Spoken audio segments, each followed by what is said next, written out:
Member from Essex. Thank you very much, Speaker. Speaker, my question is to the Premier. Speaker, Ontarians, especially young Ontarians, want to work. They want good-paying jobs that they know they'll be valued and where they know they'll be able to meet their needs.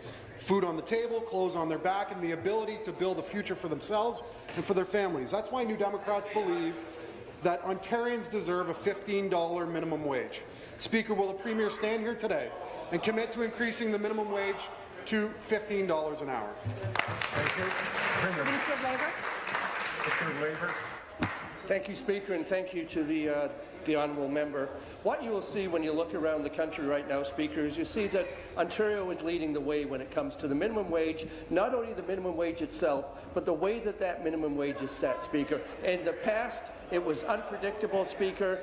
Business asked us for predictability. Those people that are working in those types of jobs, Speaker, asked us for predictability as well. What we did is we went out to the field, we talked to experts from the field of poverty, from employment law, from advocates for people that are working in these jobs, Speaker, and we came to the conclusion that we could put in a system that was better than the one that was in place when the minimum wage was frozen for years, Speaker. Ontarians are proud of the system we have in place today, Speaker. It gives a guaranteed increase based on the rate of inflation and gives predictability to business, Speaker.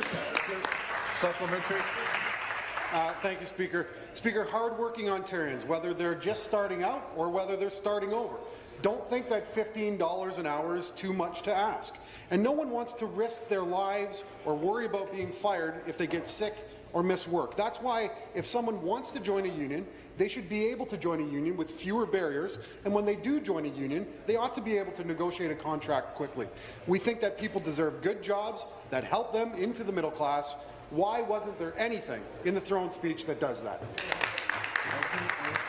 Thank you, Speaker, and once again, thanks to the member for this question. Speaker, we know that work is changing in the province of Ontario, and as a result of that, we did something that no other government has ever done in the past, Speaker. We looked at the Employment Standards Act, we looked at the Labour Relations Act, and we examined them clearly, Speaker, in detail in a way that simply hasn't been done before in the province of Ontario. Speaker, the last time this was looked at was in 1990 and in 2000, Speaker. We're determined to bring the legislation that governs employment law and that governs labour relations, Speaker, in the province of Ontario up to date, so that people that work in workplaces in Ontario and those employers that do an excellent job, Speaker, and those employers that need perhaps a little bit of work are all brought into the same fold, Speaker, and Ontario remains an incredible place to work, an incredible place to raise a family, Speaker.